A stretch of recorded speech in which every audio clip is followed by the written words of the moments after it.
Good afternoon. What a gorgeous winter day. I'm out here down at my creek.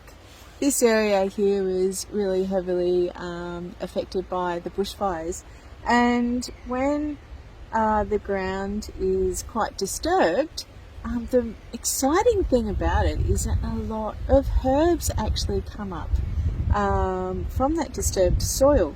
So in our particular case, what's come up here is been mullein or mullein, depending on how you want to call it. This is it here. It's an amazing ally. This guy is incredible for the respiratory system. It's been used for so many years. Long time. Old remedy. So this one is all about respiratory. So it's great for coughs. It's great for breaking up the phlegm inside your lungs as well. You can make it into a tincture, you can make it into a tea, and you can also make it into a fresh herbal infusion. Now, of course, this is what I do, and I'm certainly not condoning anyone to go out there and do it themselves. Do some research and talk to a professional, of course, to make sure that it won't hurt you in any way, or any medicine that you're taking as well. Remember, knowledge is power. Okay, so this guy here, it's quite thick. You can see how thick it is. It's amazing.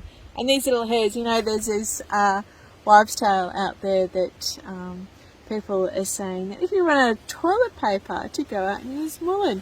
Well, you can as toilet paper, but the only thing is that it's got very fine hairs, and these little fine hairs can actually can be quite irritating, and especially in very delicate areas like where toilet paper goes. So I actually wouldn't recommend it. Especially if it's a bit dry too. The drier it gets, the crazier those little follicles, those tiny little follicles come and insert where you don't want to.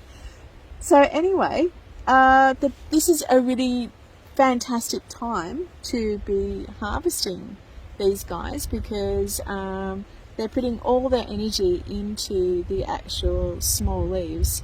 Because they get quite big. They get, I've seen them up to like 1 metre high, even 2 metres high, and with a great big stem and the flowers.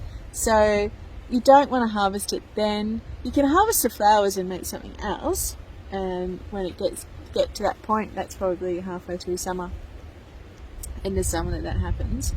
But at this stage, this is the very best time to harvest them, because they're putting all their energies into the leaf and not into growing the big stem. So they're very potent. So you can make a tincture, you can make a fresh herbal infusion, and you can also make tea, just a nice fresh cup of tea. For the tinctures, it's best to use it fresh. For a herbal infusion, it's best to use it dried. So, and for a cup of tea, you can use fresh or dried.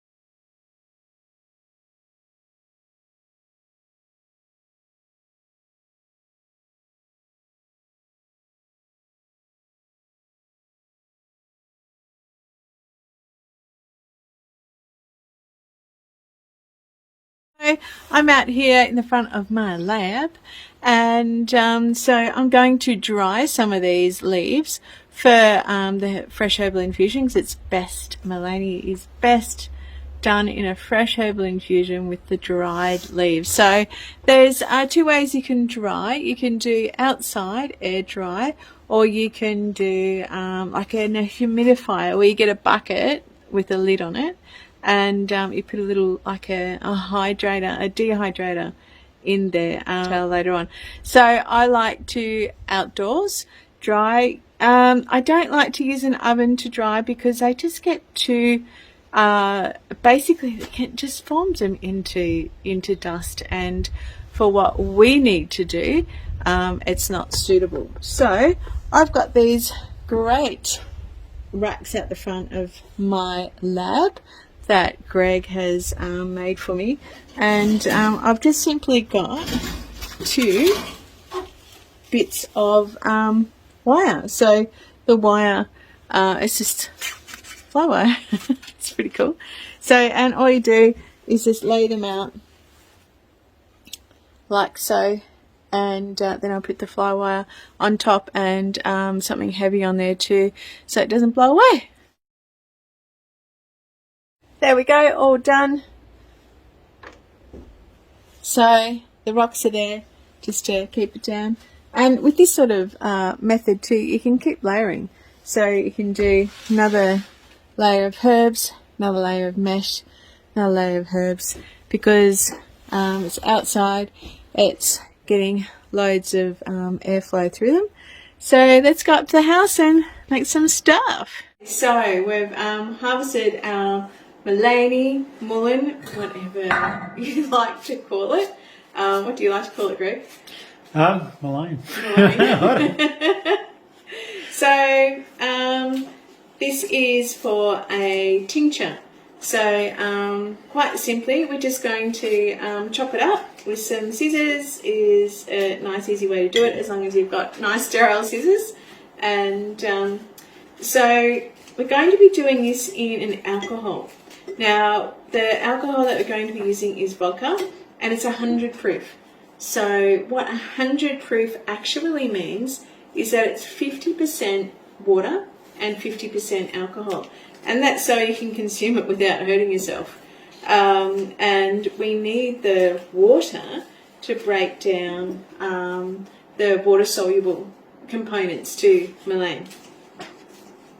So quite simply, you don't want to pulverize it, you don't want to put it through a blitzer, you don't want to make it into a paste. It will just be too strong, and that's when you can start to hurt yourself. So really do make sure that you research your herbs, make sure it's right for you, make sure it's right if you're taking any other sort of medicine.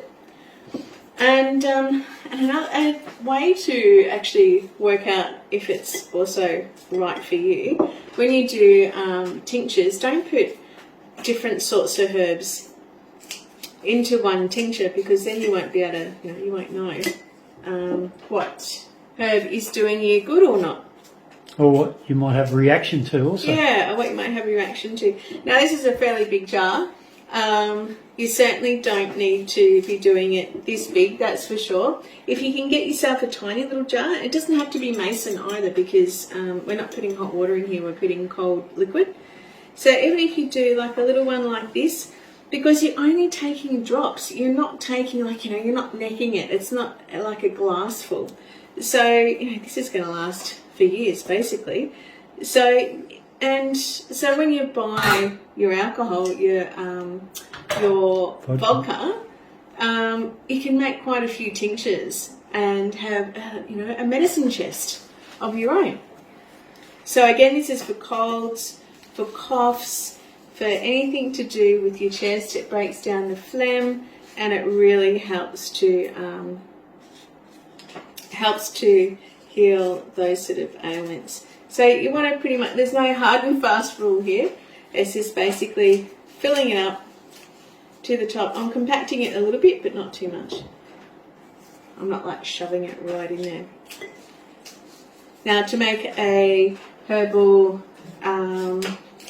infusion with water, you've got to use the dry herbs, but the thing is, you can that's like a food, because you're just basically pouring boiling hot water in. So that's only going to last a couple of days.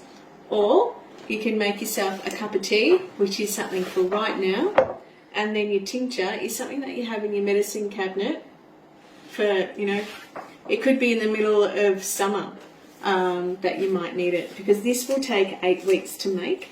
So it's just a good one to have in your cupboard. So there we go. Now, so it's what, 8 weeks before you can consume it? Yeah, 8 weeks before you can consume it. So you just simply pour over the vodka. Now I've taken it out of the bottle. I don't want to do any vodka advertising. I'm not sure if you get in trouble for that. If you do any alcohol advertising. No idea. No idea. Better be safe than sorry.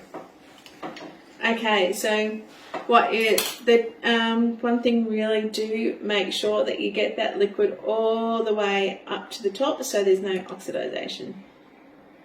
There we go. That's pretty full. So we're going to let that sit. So you cover all the leaves. Yep, all the leaves are covered and it's all the way up to the top. I mean, you can even overflow it a little bit. So we're going to, after 6 weeks, I'm going to strain it. 6 or 8? 8 weeks, right? Well, it's between 6 to 8, but okay. yeah. So 8 weeks. 8 weeks is a good number. We're going to strain it. You can get a muslin cloth. You can really squeeze everything out. You can put a weight on top of it as well to get everything out. And then you just basically taking a few drops at a time to help break up that phlegm. But when it's nice and fresh like this, and if you do have a cold, or if you are a bit chesty, the best way is to make a cup of tea. It's not as strong, of course. And I've got to tell you, she's a bit nasty. She doesn't taste good. But a little bit of honey, a little bit of lemon, and I think anything tastes good with a little bit of honey, a little bit of lemon. So you can do this dried as well. It doesn't taste as bad dried. So, and I love these coffee pots to make tea in. The plungers. Plungers, yeah. The coffee plungers. I really quite like them. So here we go. Make sure it's nice boiling water. Filtered. This is filtered rainwater too, which is beautiful. Caught in our stainless steel tank. Now, when I make tinctures for my skincare, I don't use alcohol. I don't use an alcohol base for my tinctures. I use apple cider vinegar, glycerine and water. And those 3 ingredients draw out the components that I need. So this is a very old way to do it, and it does take a little bit of time, but the alcohol is a fantastic preservative, so you're not going to hurt yourself with bacteria. So there you go. That's the tea. That's the tincture. We've got herbs drying. We've got some Mullein drying at the moment to make our infusion. Until then, thanks for watching.